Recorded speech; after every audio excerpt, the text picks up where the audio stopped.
ইংরেজি নতুন বছরের প্রথম দিনে আগরতলা আইজিএম হাসপাতালে স্বাগত জানায় নবজাতক শিশুদের।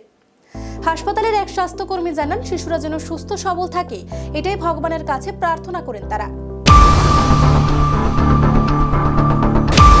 আমার নাম লিলু সেন বিশ্বাস, নার্সিং অফিসার, লেবার রুমের ইনচার্জ আমি।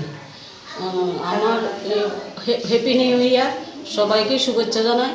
আমার নর্মাল ডেলিভারি যেগুলি হয়েছে তারা যাতে নিউ ইয়ারে আমাদের তাদের সুখ সমৃদ্ধি সব কিছু দেখি এবং তারা যাতে ভবিষ্যতে খুব ভালোভাবে কাটায় এবং সুস্থ সবল থাকে, এটাই আমি ভগবানের কাছে প্রার্থনা করি। এবং রাজ্যবাসীকেও সবাইকে আমি জানি হ্যাপি নিউ ইয়ার, যাতে 2024 সাল যাতে আমাদের সুস্থ সবল থাকে এবং নিউ ইয়ারে যেসব বাচ্চাগুলি জন্মগ্রহণ করেছে তারা যেন সুস্থ সবল থেকে তাদের ভবিষ্যৎ যাতে শুভকামনা করি, এটাই আমি ভগবানের কাছে প্রার্থনা করি।